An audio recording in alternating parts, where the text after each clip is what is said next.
Jadi waktu itu juga dia buka sampai baju dia, buka sampai seluar, tinggal seluar dalam. Itu yang menjumpa senjata saya tu di kaki. Oh, pandai yang sembunyikan senjata. Masa itulah dia lanyak. Dia tumbuk, dia pijak, dia terajang, seksa lah. Jadi dia tembak, pom, pom, pom. Sambil tu dia melepaskan satu biji launcher yang attach bawah M16 awal kan.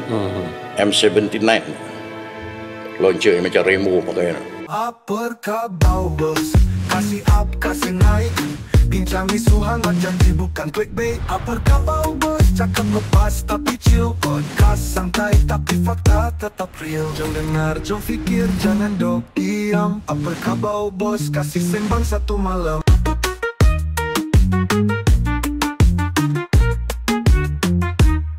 Apa khabar bos? Kita kasih gegau.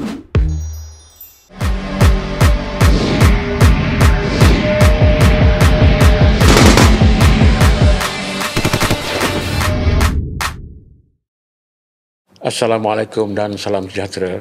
Saya Amran Muluk, selaku pengacara dalam podcast Apa Khabar Bos. Alhamdulillah, kita dapat berjumpa untuk segmen yang kedua pada malam ini. Dan lebih menarik malam ini, kita membawakan satu cerita yang berlaku 25 tahun yang lalu di Bukit Jenalip, Sauk Perak. Masih ingatkah sewaktu negara digemparkan dengan sekumpulan individu yang menggelar diri mereka kumpulan Al-Maunah yang telah memasuki dua kamp tentera, iaitu kamp Kuala Rui dan kamp 304 Batalion Regimen Askar Melayu Askar Wataniah di Empangan Temenggung, Perak pada 2 Julai tahun 2000. 25 tahun yang lalu, pelbagai cerita yang kita baca, kita saksikan di TV. Tetapi malam ini, Apa Khabar Bos mengimbau kembali kisah benar yang tidak diceritakan di dalam akhbar atau dalam mana-mana platform media sosial. Dan lebih menarik, malam ini Apa Khabar Bos membawakan dua tetamu istimewa. Yang pertama, bekas anggota polis berpangkat Sarjan Muhammad Shah Ahmad yang merupakan saksi utama menyaksikan bagaimana rakan sepasukannya dari Balai Polis Kuala Kangsar, iaitu Saga Devan, yang telah ditembak mati oleh Ketua Kumpulan Maunah, dan juga Matthews, seorang lagi anggota tentera, anggota komando yang turut ditembak oleh Kumpulan Al-Maunah. Dan malam ini kita tampilkan bekas wartawan utusan Malaysia Borhan Abu Samah.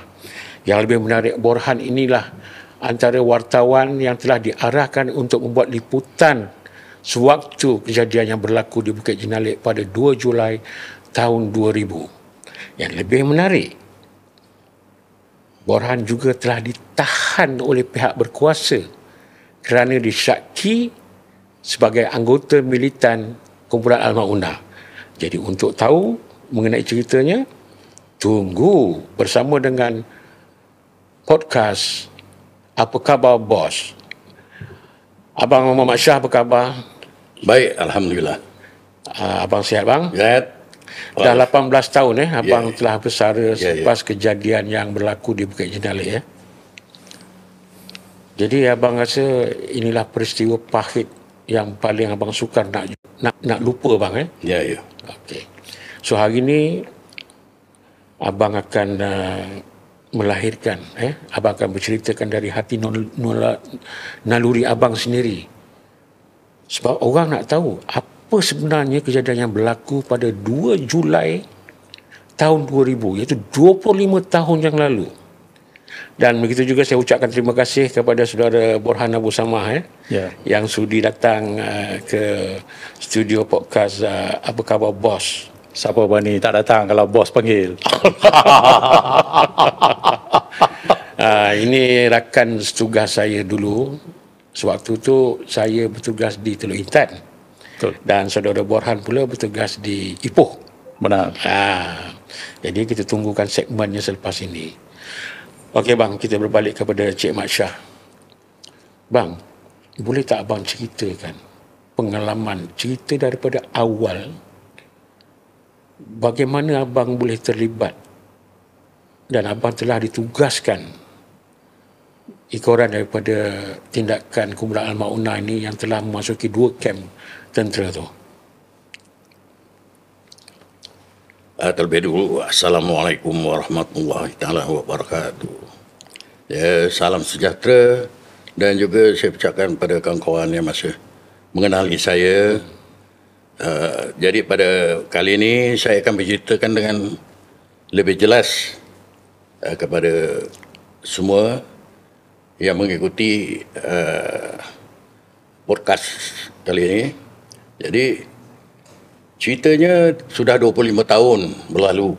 Jadi ada perkara-perkara yang saya tak ingat ke, terlupa ke. Jadi saya akan cuba sedaya upaya untuk membawakan cerita yang sebenar-benarnya berlaku pada waktu itu. Berlakunya kejadian ini rompakan senjata api di 2 buah kem tentera di Greek. Jadi laporan telah dibuat.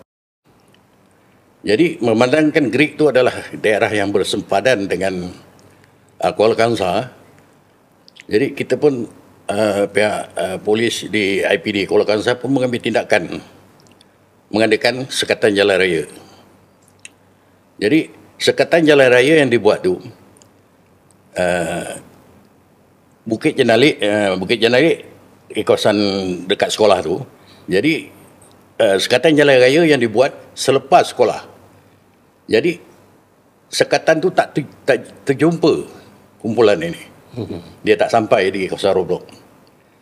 Jadi kejadian ni ekoran pada kejadian tu saya mendapat arahan daripada pihak atasan untuk membantu 2 anggota saya yang telah pergi, iaitu Korporal Sagariban dan juga Arwah Korporal Abdullah memandu. Jadi dua-dua anggota ni daripada cawangan khas lah, IPD Kuala Kangsar. Jadi 2 anggota ni telah pergi dulu menaiki staf car ke kawasan kejadian, tempat kejadian. Jadi saya ni diarahkan oleh pihak atasan untuk membantu. Saya datang kemudian lah dengan menaiki motor. Jadi sampai ke tempat kejadian saya nampak pemandu ni di luar tepi jalan lah. Pilih jalan. Jadi saya bertanya pada pemandu ni, di mana Sagariban? Sedangkan arahan pergi datang ke tempat ni 2 orang, Sagariban dan juga Korporal Dolah. Jadi Korporal Dolah beritahu Sagariban ni dia dah masuk ke dalam belukar di depan tu. Dia tunjukkanlah depan tu ada lorong masuk. Jadi saya kata kenapa dia masuk dalam hutan, dalam belukar ni? Kata bahaya kan tempat ni. Jadi dia kata tak tahulah, dia sendiri pergi, dia pinjam motor orang kampung. Jadi sebenarnya kedudukan kumpulan ni kita tak tahu. Tak tahu di mana kedudukannya. Jadi pasukan keselamatan yang terdiri daripada komando tentera, komando polis, pihak pasukan PGA, polis hutan masa tu, tentera, dan berkumpul lah di IPD Kuala Kangsar ni. Dia menunggu arahan je. Dapat tahu kedudukan baru dia pergi. Dia sebenarnya dia orang tak tahu. Jadi ada satu orang kampung, orang tempatan di situlah, dia melaporkan, sama dia buat laporan polis ke tidak tak tahu, tapi dia melaporkan katanya ada dengar tembakan di atas bukit. Jadi Bukit Jenalik di belakang sekolah kebangsaan Jenalik. Jadi bukit ni biasanya digunakan untuk latihan tentera, latihan peperangan di hutan kan, dia orang buat latihan kat situ. Jadi pada pendapat saya, kalau betul lah tentera buat latihan, kita nak bagi tahulah supaya latihan ni diberhentikan. Kerana kita takut orang kampung keliru lah, confuse. Kerana kita ada berlaku lempakan senjata api. Jadi kalau dalam di tentera buat latihan apa semua itu ini kan, jadi orang kampung pun dia bingung lah macam mana kan. Jadi saya ni pergi menyusuri di mana tempat Sagariban masuk. Tujuan saya nak pergi kat Sagariban ni supaya saya nak bawa keluar Sagariban ni. Kerana tempat dibayar. Jadi bila saya pergi kat situ sampai kat tempat Sagariban, dia naik motor, saya pun ikut daripada belakang musuh naik motor juga. Jadi sampai kat tempat ni, dekat dia pun lorong pun tak besar, lorong lebar macam ni je lah. Kalau 2 motor tu boleh lah. Jadi sampai saya dekat Sagariban ni, 2 das tembakan dilepaskan ke tanah dekat dengan saya. Pong. Jadi bila saya tengok, peluru ni peluru hidup. Dia tanah tu menyembuh keluar kan. Kalau benda ni tempat dia latihan tentera, biasa kita gunakan peluru dami, peluru kosong kan. Tapi kenapa peluru hidup? Jadi keluar daripada seorang daripada sebelukar tu dengan pakaian loring, dengan senjata dia lengkap. Tetapi dia pakai serban. Dia tak pakai topi cap apa, dia pakai serban. Jadi saya fikirkan, mungkin ni penyamaran ke. Tentera kalau buat latihan ada penyamaran dengan apa gitu ni. Jadi saya pun tak kisah. Tapi bila dia menghampiri saya, dia kata, kamu kenapa masuk tempat latihan tentera sulit ni? Jadi saya beritahu, saya tak tahu di sini ada latihan tentera. Kalau saya tahu, saya pun tak masuk. Kalau begitu, saya minta izin, saya keluarlah. Tak boleh. Awak kena jumpa bos saya dulu. Saya fikirkan anggota ni tidak faham kan keadaan yang ada sekarang ni.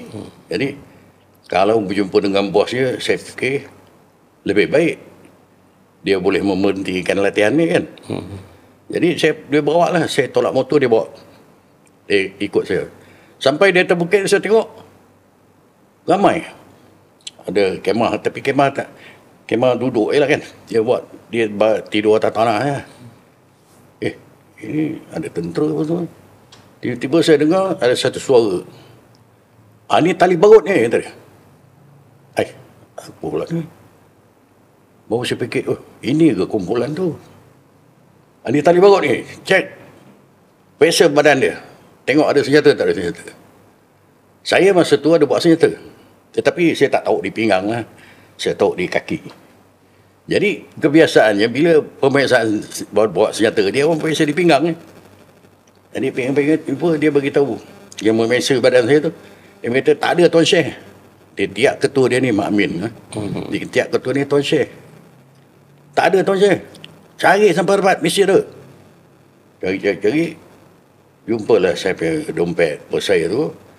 Jadi dia buka-buka, tengok ada tiket. Tuan Syekh, anggota polis. Saya dah cakap, tali barut kerajaan ni. Cek sampai dapat, dia punya senjata. Jadi waktu itu juga dia buka sampai baju dia, buka sampai seluar, tinggal seluar dalam. Itu yang menjumpa senjata saya tu di kaki. Pandai yang sembunyikan senjata. Masa itulah dia lanyak. Dia tumbuk, dia pijak, dia tergajang, seksa lah. Dia suruh guling lah, suruh macam-macam lah. Pasal Mak Min ni, dia ni bekas daripada tentera. Daripada MIO, taklah. Military Intelligence Officer. Jadi dia tahulah cara latihan tentera ni. Jadi dia buat cara macam latihan tentera tu. Crawl. Lizard crawl. Stomach crawl. Macam lah. Dia suruh saya berkawat lah. Jadi Sagariban ni bergiaran. Saya buat. Lepas tu saya bergiaran, Sagariban buat. Jadi dalam keadaan ketakutan, tak betul lah semua perbuatan. Tak betul. Jadi arahan pusing kiri, pusing kanan. Tak takut. Dalam keadaan ketakutan. Jadi waktu tu juga, lama juga dalam lebih kurang dalam 15 minit dia dera saya tu, pijak saya. Sekaligus naik di belakang saya 3 orang. 3 orang dipijak. Saya nak menahankan 3 orang ni, saya cuba keraskan perut saya ni. Keras. Macam nak pecah perut. Lepas tu dia orang turun apa semua. Dia suruh saya bangun, diikatkan saya. Diikat saya dengan Sagariban ni, ikat satu pokok.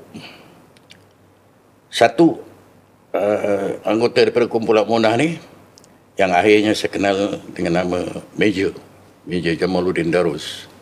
Dia ni masih sebis lagi dalam tentera di berturut di UDM. Lepas tu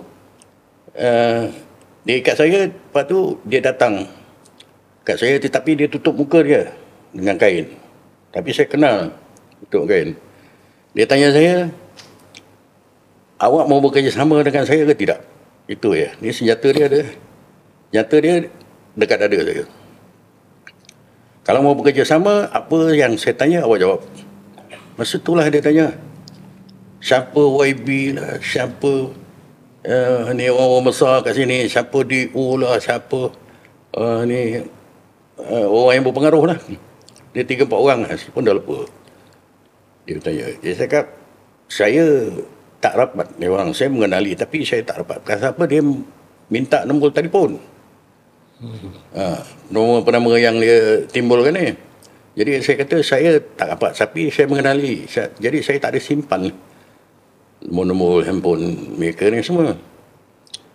Jadi awak tak mau kerjasama nampaknya dengan saya. Kena kita orang, kalau tak mau kerjasama ni kita bunuh. Dia cakap. Senjata dah ada bunuh. Kita tak tahu benda ni ada peluru tak ada peluru. Tapi lepas tu dia kata, oh tak mau kerjasama. Tak. Dia tembak kosong lah. Kita mana tahu kalau ada peluru dah. Memang mati dah masa tu. Jadi lepas tu saya ni dilepaskan dari ikatan tu. Mak Min bagi saya skop dengan Sagariban, skop yang diambil daripada kamp tentera ni lah. Dia kata, awak pergi gali lubang di bawah. Jadi gali lubang di luar kan ada mata air lah sikit luar. Jadi gali lubang. Saya fikir gali lubang ni untuk pertahanan dia, kubu pertahanan. Jadi saya pun gali lah dengan Sagariban. Gali. Biasanya kalau kubu pertahanan ni perah pinggang je. Pasal saya dulu daripada bekas anggota pasukan pulih hutan. Jadi kita tahulah cara-cara nak buat kubu ni macam mana. Jadi bila buat kubu tu biasa perah pinggang. Kenapa? Bila buat perah pinggang kita duduk di dalam, kita nampak musuh datang. Tapi bila saya dah buat perah pinggang, saya bagi tahu, dah cukup dah tuan. Mana boleh? Parah ni. Kalau parah ni kita tak nampak lah musuh datang. Jadi saya gali dia kata, ini sebenarnya kubu kamu tahu, kata dia. Saya cakap, dia orang ni betul-betul nak bunuh saya. Dia cakap, kubu saya. Dia cakap, kalau betul lah kubu saya macam ni, saya buat cantik-cantik lah. Memang kata kubu kan, kita buat cantik lah. Sambil itu tujuan saya itu buat perlahan supaya pasukan keselamatan datang dapat menyelamatkan kita orang. Itu tujuan dia. Buat dah siap. Bila kata dah siap, okey. Buat Sagariban punya. Pun gali lah, buat sama-sama dengan dia gali dia siap 2 lubang lah. Jadi bila saya punya dah siap tu, dia kata, awak masuk dalam kubu awak. Sukat, kata dia. Cukup panjang tak? Saya cakap betul-betul ni, saya dah masuk lubang ni, dia nak tembak daripada atas kan. Jadi saya pun masuklah baring. Ini perasaan dalam ketakutan, perasaan macam-macam datang. Jadi saya pun baring lah. Waktu tu saya ingat pukul 1:30 tengah hari. Bila saya masuk baring, secerah-cerah langit tu gelap hitam. Perasaannya hitam. Saya cakap dalam hati saya, aku ni dah masuk alam bakar. Aku dah mati, dia orang dah bunuh aku. Waktu tu terdengar ni, cacing beribu-ribu datang. Nak makan saya dah mati, nak jadi bangkai. Bila dia kata, bangun. Aku hidup lagi. Melompat keluar. Lepas tu, saya diikat balik kat pokok. Hari pun dah petang semua kan, ikat kat pokok. Ikat kat pokok. Keesokan hari tu, masa saya diikat kat pokok tu, saya masa tu dengan Sagariban ni. Ikat kat pokok, 2 orang sentri depan mengawal saya. Tapi dia orang tak ada juga nampak mula-mula pada mulanya dia berkawal lah. Lepas tu tengok dah berdengkur lah tidur kan. Tapi kita dah berikat, pun kita nak melawan macam mana, orang dia ramai. Kita 2 orang je. Jadi selepas tu pagi besok tu sambung lagi, gali lubang lagi. Gali lubang dia bagi skop gali lubang untuk kubu pertahanan dia. Kalau tak salah saya 13 lubang saya gali keliling. Tangan ni pecah-pecah habis ni. Pakai skop. Lepas tu, waktu saya menggali tu, saya dengar, Tuan Syekh, kita dapat tangkap musuh seorang. Siapa musuh ni? Dia bawa kat saya. Dia tanya orang tu, awak kenal dia? Tak kenal. Lepas tu dia tanya, awak kenal dia? Tak kenal. Yang kena tangkap ni Jaafar Putih. Dia datang pagi waktu tu untuk pungut durian. Kebun durian kan.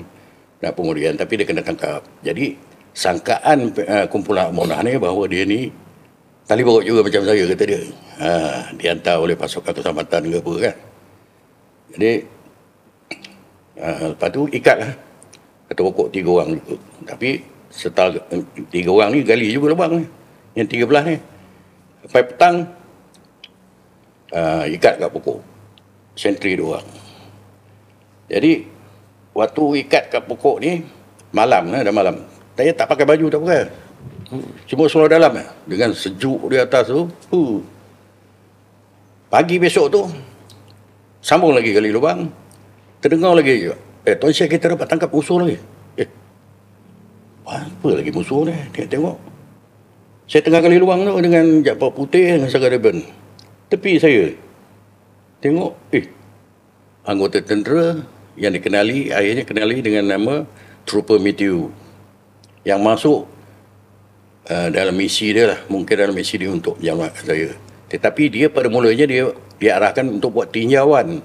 Tinjauan tentang kedudukan dia orang ni di mana. Di mana dia orang pasang GPMG dia tu kat mana apa semua kan. Jadi dia dah tersalah masuk dalam kawasan. Jadi tersalah masuk dalam kawasan perkemahan dia orang tu, dia orang tangkap lah. Tangkap, dia bawa dekat dengan Mak Min. Jadi Mak Min tanya dia, kamu masuk berapa orang? Kata dia, ni Matthew ni cakap, saya 1 orang. You jangan tipu saya bekas daripada tentera, saya tahu. You punya pergerakan semua saya tahu. You mesti ada lagi orang. Jadi ni Matthew ni cakap, ya saya masuk 1 orang. Lu keras kepala, tak mau kerjasama. Tembak kaki. Depan saya nampak. Lele darah. Tembak lagi, pom, sebelah. Tembak lagi atas tanah ni, pom, melompat-lompat lah ni. Apa ni, Matthew ni. Last kali saya dengar, Mak Min cakap, tembak. Ni yang Jumari tembak daripada belakang. Tembus. Jadi bila dah mati dia, ni Matthew ni, mayat dia, leher bukit dia bergolek lah, tertahan dekat pokok. Sebatang pokok durian. Jadi saya tengah menggali lubang ni, diarahkan Mak Min, kamu 2 orang pergi angkat mayat ni, masuk ke dalam lubang yang kamu dah gali. Jadi pergi ke dekat ni Matthew ni, yang saya tahu dia pakai vest baju dia kan, ada nama lah, Matthew RGK, Regiment Gerhas. Saya tahu yang ni dia komando kan. Jadi angkat, buka baju dia apa semua, tinggal dia punya singlet di dalam, angkat masuk ke dalam lubang. Dah masuk ke dalam lubang tu, dia suruh timbus lah. Jadi timbus, lubang tu, lubang Sagar Reben punya, yang dia katakan kubur Sagar Reben. Yang saya kata tak usik. Timbus. Bila timbus dia kata setengah air timbus, kata dia. Kenapa tengah timbus? Saya fikir yang setengah lagi tu mungkin dia nak buat kubur dia duduk atas kan. Akhirnya dapat tahu rupanya dia dah standby kan untuk Sagar Reben. Jadi cerita ni pasukan keselamatan semua ni dia dah kepung lah tempat ni, memang tak boleh lari. Jadi satu petang tu kumpulan ni dia telah pasang trap flare, yang pasang tali itu bila orang langgar dia menyala kan. Jadi dia pasang trap flare ni di atas, ada satu lorong di atas. Jadi yang lain ada yang tak tahu trap ni dah pasang. Trap flare ni, tujuan trap flare ni supaya pasukan keselamatan datang menyerbu, dia dapat tahu. Jadi tukang masak ada kat bawah ni, dia sibuk lah. Dia ada tukang masak dia. Dia masak pun lah kadar aja kan. Jadi dia masak ration yang dia rampas di camp lah, camp tentera tu. Jadi tukang masak tak tahu.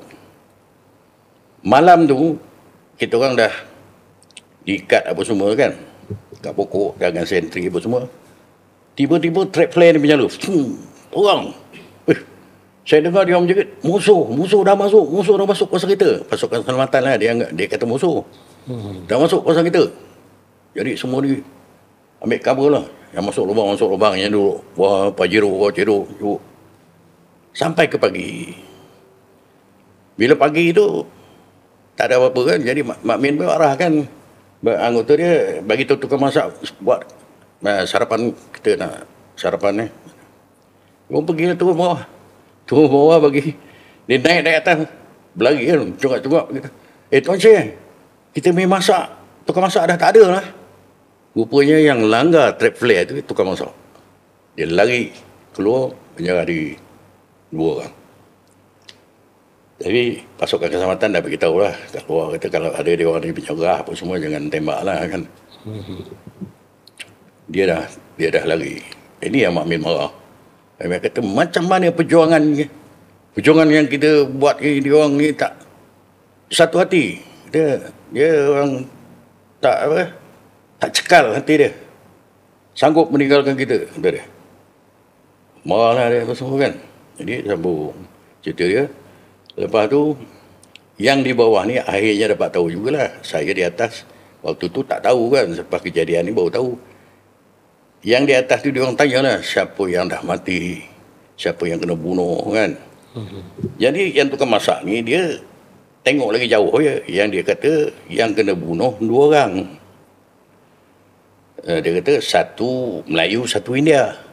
Jadi yang orang tahu saya Melayu, saya kena India. Jadi dua-dua dah mati, saya pun dah mati. Dia orang kan. Tapi dia orang tak tahu yang masuk daripada tepi ni, orang luar tak tahu yang Matthew ni masuk. Jadi Matthew ni kalau sekali imbas pandang macam Melayu, Iban. Jadi Matthew tu dia kata saya. Jadi orang kata Masya sudah mati gitu dia. Jadi bila saya keluar masa dia orang selamatkan, dia orang terkejut tengok saya hidup lagi.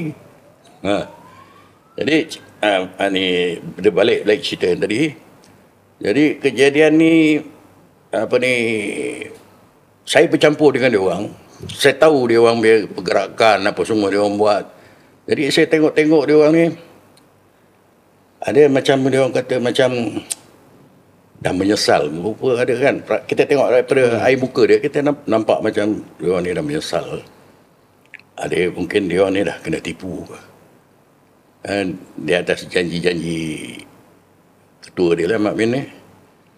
Jadi saya tengok dia pasal apa? Dia orang, saya tengok kan dia orang ni semua bukan semua bersenjata, tapi dia orang ni bukannya tahu senjata, cuma dia pakai selepang selendang senjata.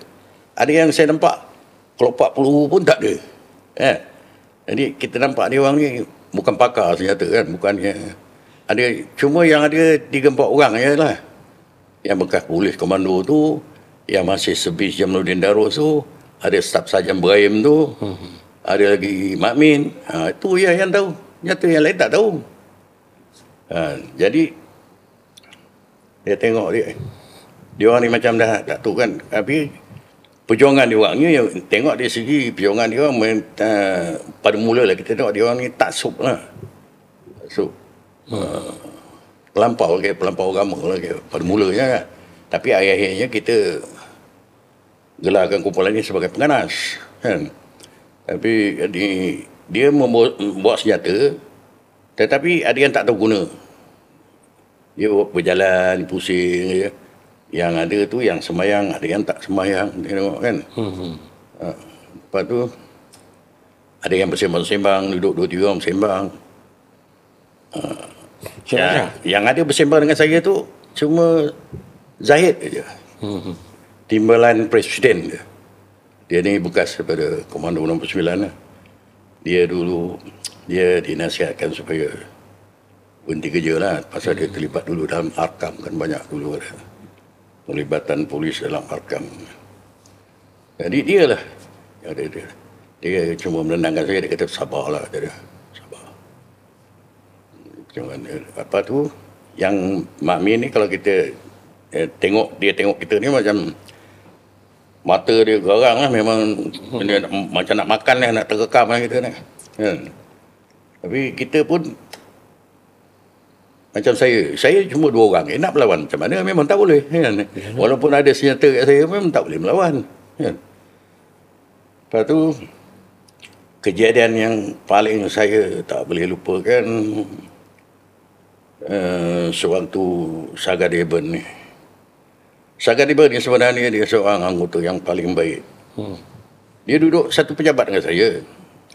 Waktu tu saya bertukar dalam cawangan khas lah. Sama-sama dengan Saga Deben. Jadi kalau bergurau pun dia dengan dia apa semua, dia tak kisah. Kata apa pun dia tak kisah. Dia memang kalau kerja ni memang bagus.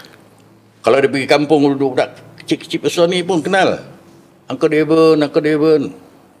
Memang baik dia dengan masyarakat lah. Cukup bagus. Dia kena ikat dengan pokok dian besar ni, pokok dian tu. Saya Jabat Putih, Saga Deben di belakang. Satu gulung tali macam ni, habis ikat. Memang tak boleh bergerak. Kalau malam ni saya diikat kat pokok. Kalau siang dia suruh gali lubang. Jadi waktu besokkan hari je macam biasalah, saya menggali lubang lagi apa semua.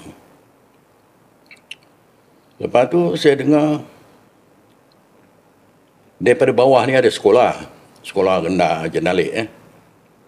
Saya dengar ada lagu Geretaran Jiwa, Untuk Sudah Kasih Sayang. Saya dalam hati saya, yang pertama sekali kalau ada benda macam ni, saya ingat bawah tu sekolah, mungkin dia orang ada sukanika ke apa kan ni Pak. Dia cakap, takkan sekolah tak tahu kita orang kejadian macam ni, dia orang senang-senang buat sukanika, kan? Fikir balik. Tu waktu saya tengah gali lubang lah. Tiba-tiba lagu ni berhenti. Bila berhenti, ada dengar suara perempuan. Suara ni merayu lah. Suara ni menunjukkan salah seorang suami dia di dalam kumpulan ni lah. Abang, keluarlah bang. Buat apa abang dalam hutan? Tak ada kesudahan penjualan abang ni, kata dia. Kita ada keluarga bang, ada anak bini. Kita ada tanggungan. Ingat bang. Diam sekejap. Keluarlah bang, merayu-rayu. Tapi saya fikir, dia mungkin keluarga dia orang ni. Lepas tu, diam. Sambung lagi lagu. 2-3 lagu. Lepas tu, nyanyi, berhenti lagi. Dengar suara lelaki cakap. Macam tu je merayu. Rupanya, bapak. Salah seorang daripada kumpulan ni lah. Merayu macam tu je, merayu. Lepas tu, main lagi lagu. Berhenti lagi. Tengok suara perempuan lagi. Mak pula cakap, jangan derhaka. Dia, dia, jangan derhaka pada orang tua. Ingat. Lepas tu diam lagi. Yang sambung lagi. Dengar suara budak pula. Ni yang budak yang tak boleh tahan merayu-rayu. Merayu, ayah, menangis ni. Ayah, keluarlah ayah daripada hutan tu ayah. Buat apa ayah lah hutan. Nanti kalau ayah mati, adik siapa nak jaga? Adik nak sekolah, siapa nak tanggung? Pandai jaga budak ni cakap. Dia merayu lah. Di sinilah yang buat salah seorang daripada kumpulan ni, anak dia kan. Kumpulan ni macam sedih lah. Menangis. Jadi benda ni dibuat oleh pasukan cawan khas lah. Dia panggil dalam cawan khas, dia panggil set war lah.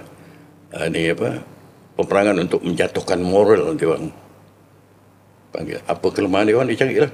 Dia bawa lah. Ini salah satu kelemahan dia, bawa keluarga. Jadi dia orang dah ada yang menangis, ada yang dah tak sehaluan dengan kumpulan ni apa semua kan. Tapi dia orang nak lari tak boleh. Pasal Mak Min ada beritahu. Kalau sekiranya kita dapat tahu ada di kalangan ahli kita yang cuba merancang untuk melarikan diri, kita boleh tembak dia orang. Darah dia orang tu suci pada kita. Oh. Iya, dia orang takut pasal dia orang taat dengan pemimpin dia. Tasuk. Bang, Cik Masya. Ya. Saga Dewan tu macam mana cerita dia? Dia hari yang berapa yang berlaku tu? Saga dia pun ni hari yang ketiga. Oh. Saya kena tahan 4 hari. Hari yang keempat bebas. Hari yang ketiga, dia kata, sehari sebelum bebas, dia orang meninggal hari. Jadi cerita Saga Dewan ni pada saya memang menyedihkan lah. Waktu tu saya tengah ikat pagi. Tengah ikat 3 orang, saya, Jaafar Puteh dan belakang saya Saga Dewan. Tengah ikat. Jadi Mak Min ni dengan kumpulan dia ada 3-4 orang turun daripada pematang tu lalu kat tempat saya. Waktu dia turun, dia nak pergi cuci muka dia lah dekat ada anak sungai tu. Sungai tu pun bukan ada air mengalir, tak ada. Air apa?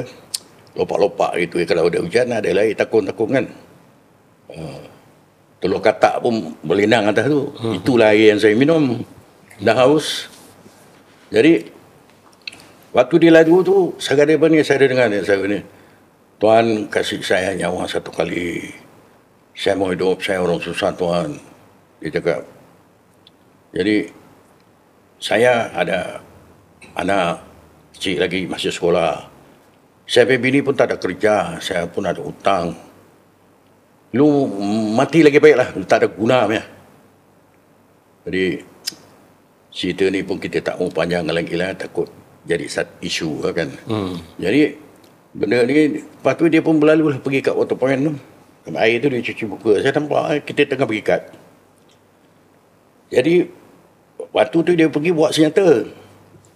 Jadi Mak Min bawa senjata semua. Jadi dia orang cuci muka. Lepas tu saya tengah duduk, terdengar satu dah tembakan. Jadi saya tengok yang ikut Mak Min seorang tu jatuh. Kena tembak. Jadi dia orang menyerap semua.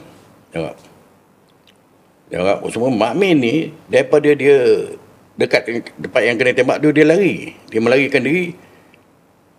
Sambil lari tu dia menembak kat atas bukit ni, tempat arah daripada tembakan ni. Tapi dia tak nampak. Dia orang semua dah take cover lah kan.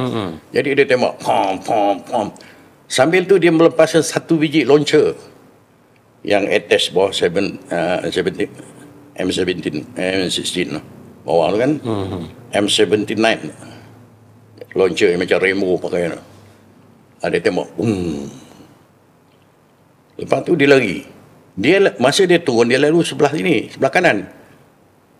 Sebelah kanan, sebelah Jaafar Puteh.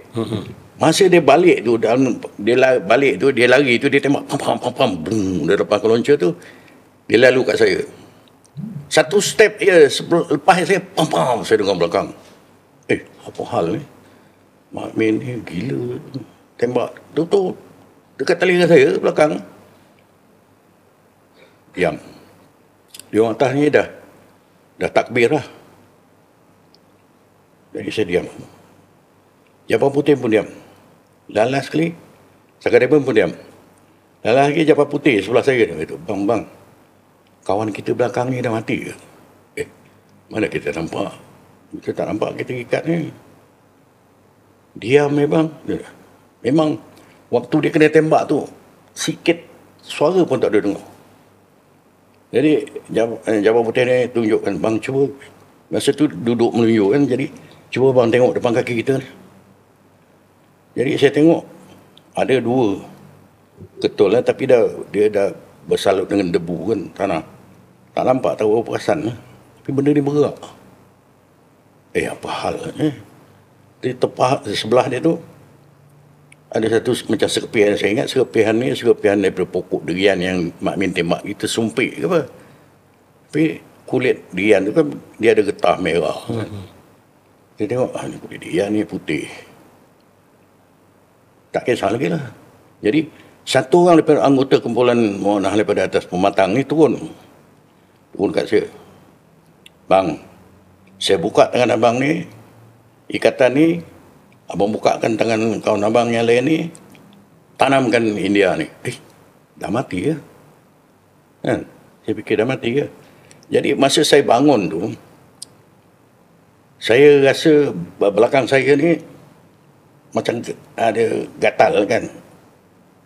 Jadi saya fikirkan dia mungkin percikan daripada serupih kulit dingin ni terkena kat saya. Saya pun raup macam tu lah. Raup tengok putih macam margarin. Otak saya pun hancur. Jadi saya fikir-fikir, apa macam ni kejam sekali perbuatan dia orang.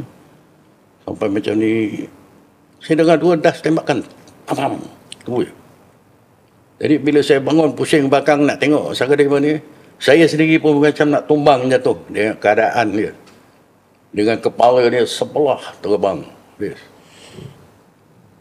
Dan bekas otak dia tu nampak licin. Tak ada tinggal sikit pun.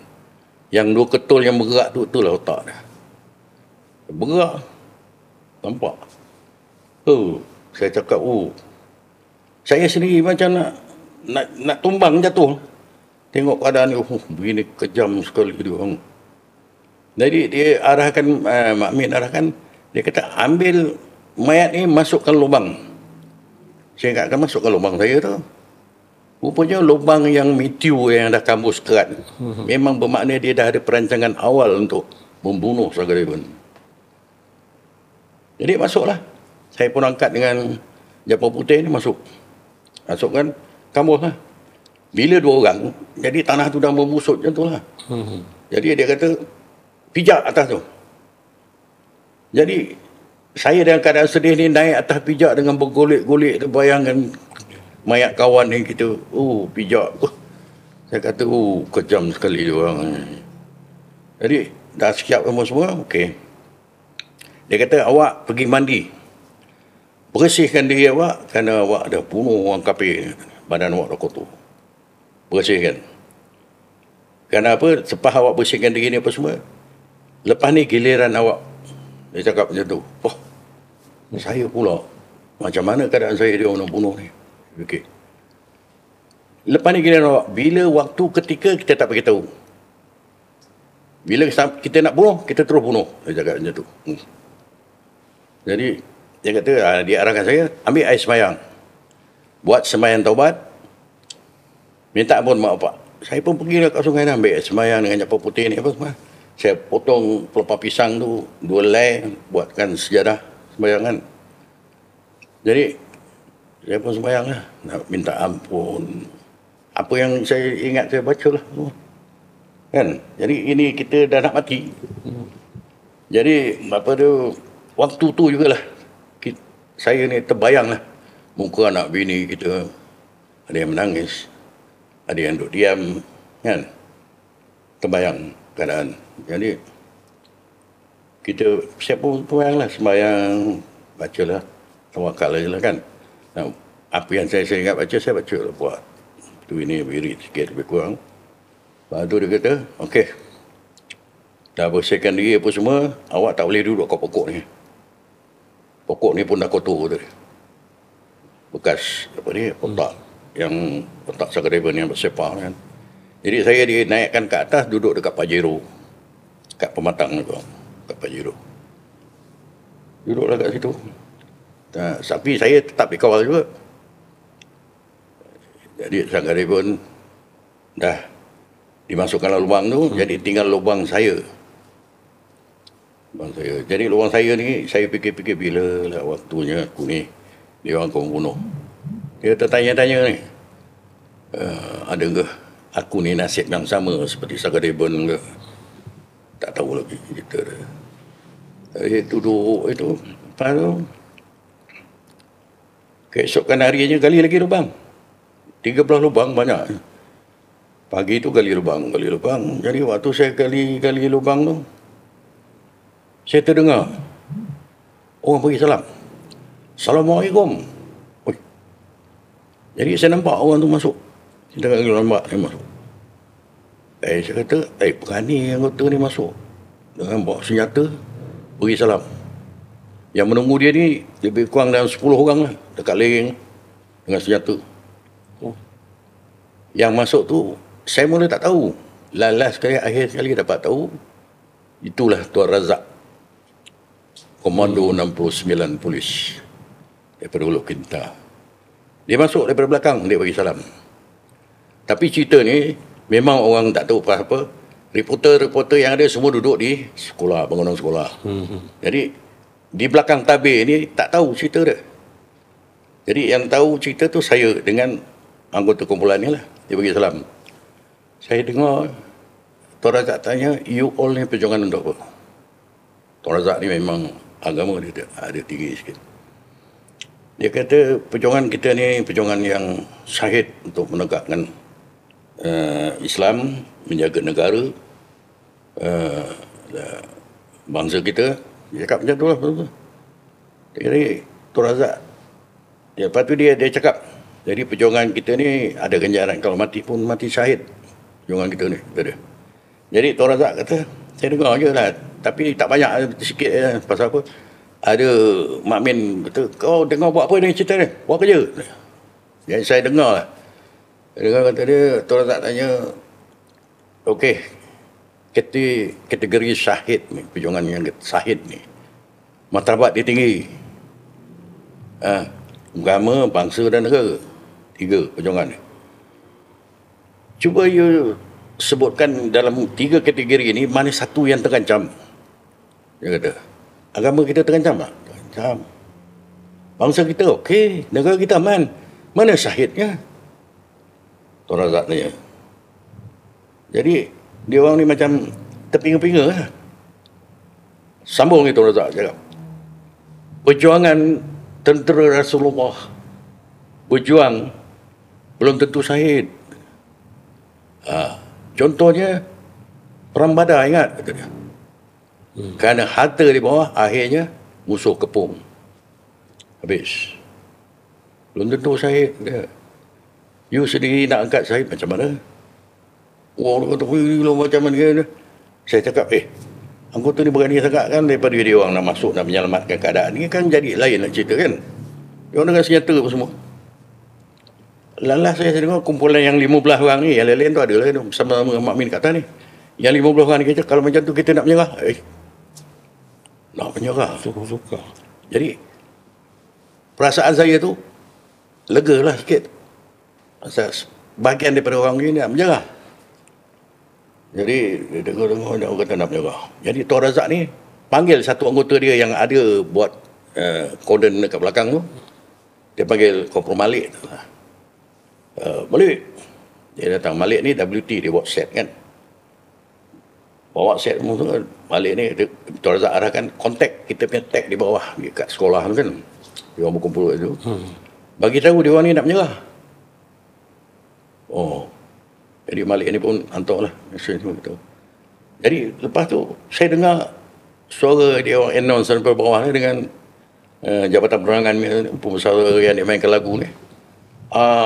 Kita sambut baik tujuan nak menyerah ni, kata dia. Tapi kalau boleh, kita minta orang di atas ni turun ke bawah berbincang. Siapa yang bercakap tak tahu lah di bawah ni. Berbincang dengan kita. Mak Min marah. Mak Min kata, mana boleh? Kita yang apa dia orang naik atas. Mak Min tak mengalah. Tak mau mengalah. Dia orang naik atas berjumpa kita tak mau turun bawah.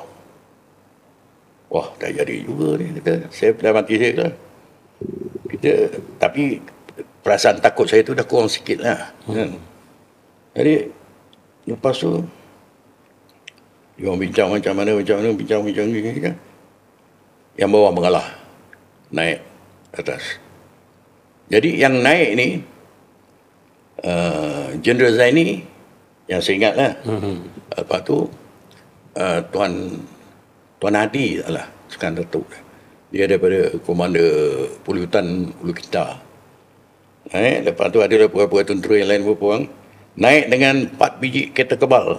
4 biji. 4 biji. Dengan 60 orang komando, tak salah. Komando masa tu, dia pakai mask, topeng. Pasal apa? Perancangan mula-mula nak tembak gas ke atas. Jadi, bila nak tembak gas, jadi pihak polis kata tak boleh pasal tempat ni tempat open dalam hutan kan. Kalau tembak gas mungkin ada yang tak pengsan kena gas ni kan. Jadi dia orang akan marah, dia akan bunuh tebusan. Jadi tebusan tu saya. Jadi kita tak mau ada pertumpahan darah. Jadi tak jadi. Jadi topeng ni tak buka. Jadi masa naik dengan ketika kebal dia dengan topeng-topeng bagi atas 60 orang. Jadi turun. Jadi masa turun dia nak berbincang dengan Mak Min. Jenderal Zaini lah nak berbincang. Jadi bincang ada terlengkahan lah antara Mak Min dengan Jenderal Zaini ni. Saya nampak anggota-anggota komando ni masuk ganas lah. Dia masuk semua tu. Dia selongkok habis semua. Kan? Tempat-tempat tu semua. Jadi Mak Min tak suka. Dia marah. Jadi ada temukan. Jadi Tuan Razak yang kata tak apa. Dia mengamankan lah. Tuan Razak tak apa. Dia orang ni nak menyerah. Kita jangan berkeras. Slow, pelan-pelan. Jadi berbincang lah. Jadi Mak Min ni dia berbincang dengan Jenderal Zaini. Jadi Zaini, Mak Min ni masa dia berbincang dengan Jenderal Zaini ni dia ada senjata. Jadi selasa dia pakai silingan dia tak. Tapi senjata tu menghala ke Jenderal Zaini. Dia tembak macam tu. Jadi Jenderal Zaini ni perasan agaknya dia kata mungkin mengancam pada diri dia tolak. Dia kata, kita nak berbincang lagi pun awak nak menyerah, jadi senjata ni mengunus kat saya, tak elok lah. Dia tolak lah. Tolak Mak Min terpijat terga, tembak. Itu yang kena salah seorang anggota sarjan kat tangan tu. Jadi di situlah ada pergulutan. Tuan Razak lah yang mengamankan keadaan dia. Jadi waktu tu saya ni dengan 6 orang 7 orang dibawa turun oleh kumpulan ni komando ni. Bawa turun dengan anggota Monah. Boleh bawa turun lah sebahagiannya. Saya berjalan keluar ke sekolah. Belakang sekolah pagar kan. Saya masuk kat situ. Jadi saya pun turun-turun dia orang menjerit semua. Kata, masa hidup lah. Dalam hati saya kata, siapa kata saya dah mati? Punya maklumat yang dia terima daripada tukang masak yang melahirkan diri tu.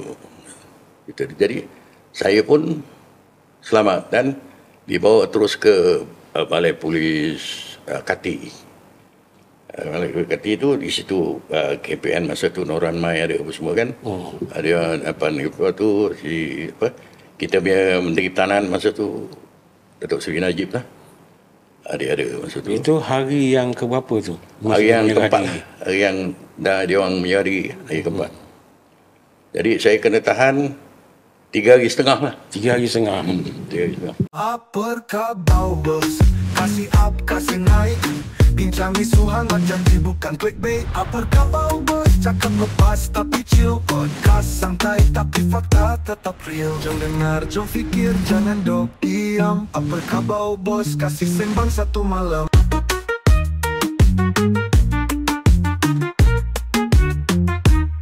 Apa khabar bos? Kita kasih gegau.